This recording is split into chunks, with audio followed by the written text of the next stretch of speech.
good evening everybody. Thank you very much for joining us. This is fifth in the session.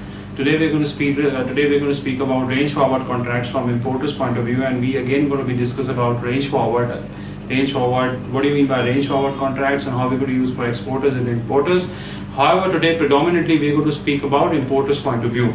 Once again, I am Rahul Magan, working as a corporate treasurer in EXL Services India, which is an Indian counterpart of US national district firm EXL Service Holdings INC. At the same time, I am a treasury trainer in the various forums across the world, and predominantly in Asia, and speaking for roughly 26 forums across the world on various topics of derivatives and all. And I'm also a foreign exchange writer. My books, my first book, which is in New York, second is about to publish in Australia by end of December 2014. So today we're going to discuss about range forward contracts from importer point of view.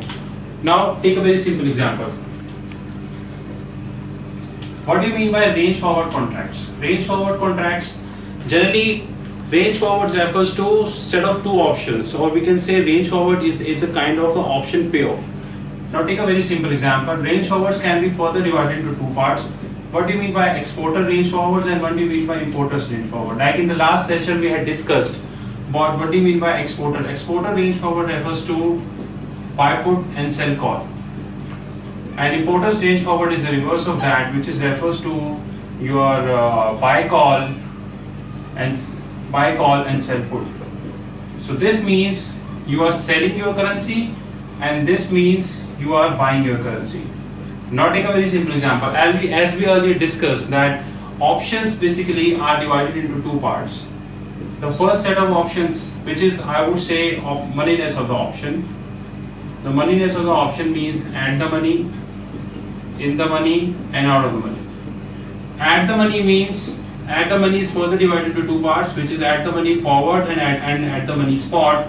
In the money means when your spot is greater than your strike for put option, or when your spot is less than your strike is for call option. And so out of the money means simply out of the money. And valuation of an option valuation is predominantly categorized. Basically the fair value in option is divided into two parts. I would rather say the fair value in option is equals to your intrinsic value plus extrinsic value. Now some people refer extrinsic value as time value. So this is the option fair value. Today we are going to speak about range forwards from importer point of view. I'm again reiterating the fact that importer is a person who is bullish. Bullish means he is a person who would like to buy, because he is a person who want to import. And today we are going to cover an example of L&T, Larsen and Toubro. Now take a very simple example. You are an L&T treasurer who is having $100 million to buy, say December 2015. Today it is July 15 or July 14. Basically, if we say it's going to be August 14, it's not going to be wrong. So predominantly you want to buy for 1.5 years on an average. Today USD INR is trading at roughly 60, and a 1 year forward is trading at 5 rupee, 1.5 year is trading at 7.5 rupees. So if you take a forward contract from buy side, then it would be 60 plus 7.5 plus 1 by 4 paisa. Assume we are not taking this brokerage into consideration, then this is going to be 67.50 is going to be your outright rate. But here you locked yourself. Because by the time December 15 would come, you have to buy at 67.50. Now in December 2015, INR can be at 66, it can be at 60, basically it can be at 58, or it can be at 70. So if you're buying a forward contract at 67.50 and INR turning out to be 66, in that sense you would be losing 1.50 as an opportunity cost. If it turned out to be 60, then you would be losing 7.50, and if it's going to be 58, then you are going to be lose roughly 9.5, and if it is going to be 70, then you would be gaining, which is plus 2.50. But here you locked yourself.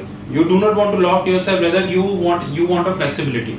So how you are going to get the flexibility? This is what you would be able to get via contract which is known as range forward contracts. I am reiterating the fact that range forward contracts is nothing but it is an option payoff. Option payoff means basically it is a set of two options. Like we already discussed what do you mean by option. Option is nothing but where you have a right, however not an obligation. However, to get a right you will pay some money, which is a premium. Now in forward contract you have an obligation. Because you have an obligation, you will not pay any kind of upfront premium, and the premium which you will pay for option contract, you can amortize this premium in your balance sheet, in your profit and loss account, and at the same time you can do a hedge accounting of your option in either of the two or three. Either of the two means A means your intrinsic value, B means your extrinsic value or time value, C means fair value, which is equals to intrinsic value plus extrinsic value. So you can do your hedge accounting on that as well. Now we are going to discuss about range forward and how you can effectively hedge yourself without an obligation, rather having a right. I'll take a very simple example here.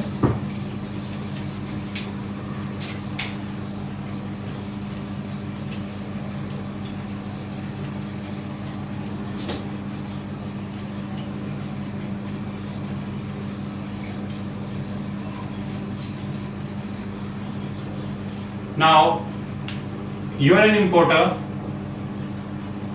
you are taking a range forward contract, you are Larsen and Toubro, you have to buy $100 million.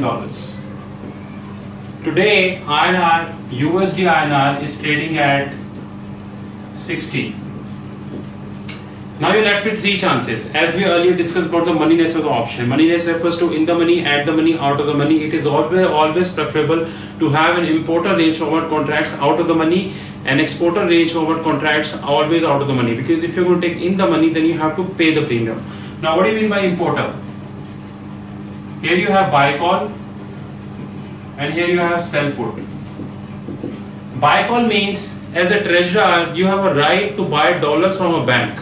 I'm reiterating the fact that you have a right to buy from bank.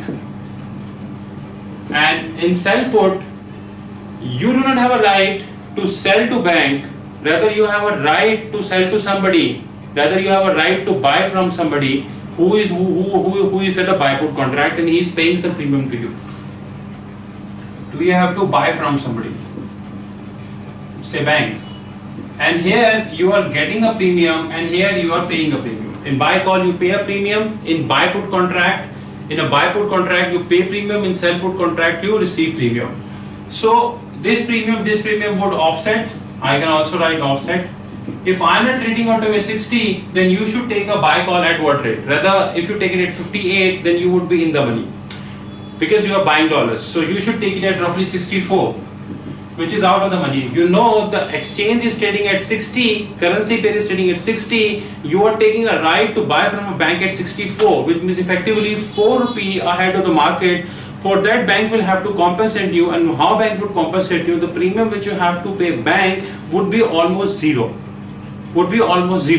Here, as a buy-sell put contract, you would receive a premium, but as I earlier said, as per Reserve Bank of India, you cannot receive the premium. So what you would do? So you will not receive the premium, but rather this would increase your size. So if INR would trade at 60 and 1 year forward contract is trading at 67.50 and you're taking at 60, so this will increase your limit to 70. So now you have a right to buy from bank at 60 and you are forced to buy from bank at 70. This is all about importer range forward. Now we'll take a assume we will take a 3 rates, one which will fall here, which is R1, one which will fall here, which is R2, and second which will fall here, which is R3. Take an example of R1. If USD INR assumed to be 62, USD INR assumed to be 68, and assumed to be 75. Now at 62, would you buy from bank at 64 if the currency is trading at 62? Definitely not. So here you would have a gain of 2 rupees. But there is no gain of premium because premium is almost set off, right? and it is 68. Would you buy bank?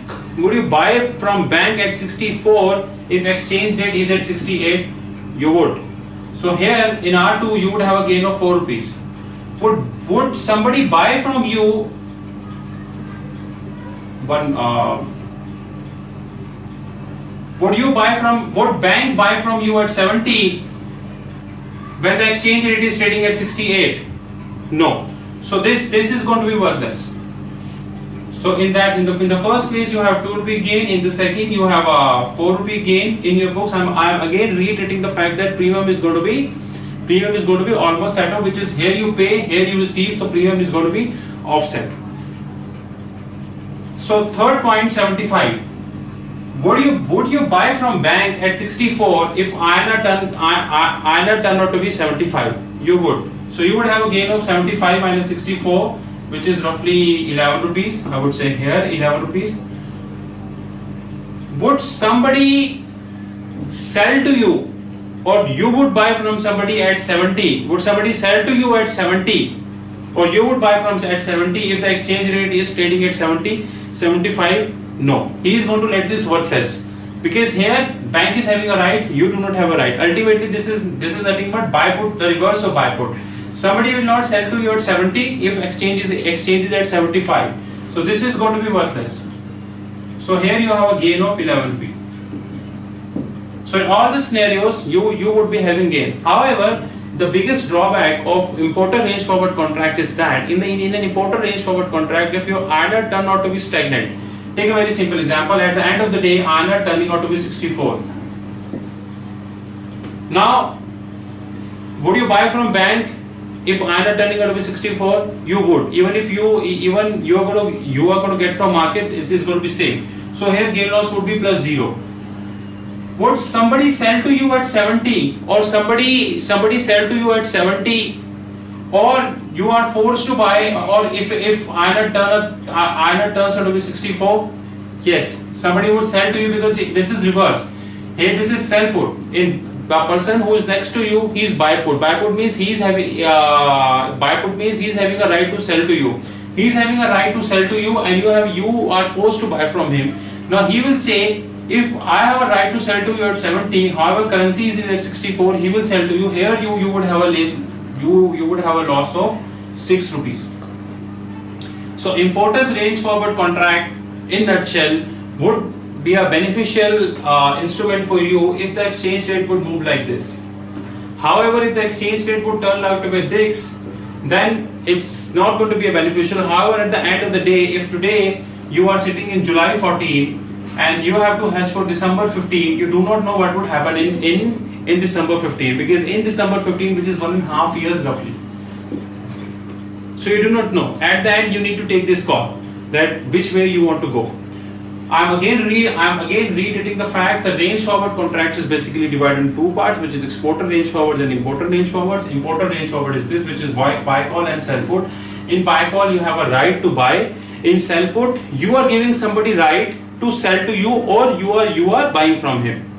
So this is all about importer range forward contract. At the end, I would like to reiterate the fact that we are living in a world when currencies are getting highly volatile. We have seen in year 2000 and 2013 when currency was depreciated by roughly 25%. So it is predominantly important for corporate treasurers to take care of the fact that they should hedge their receivables and payables. In fact, this is an example of payables. They should hedge their payables using option contracts. As a corporate treasurer, I am not suggesting, or I am not forcing a fact that you should do your 100% of hedging via option contract, but at the same time you should do at least 50% of your hedging via option contract. Now it is up to you whether you want to take a range forward contract or you want to take an individual contract. At the end, I would like to reiterate a few facts about range forward.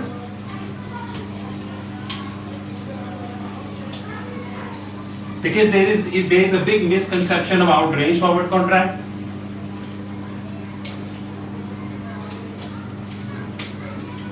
In a range forward contract, whether you are taking range forward from exporter point of view or you are taking range forward from importer point of view, in both of the side, here you are doing buy put and sell call. Here you are doing buy call and sell put. This is being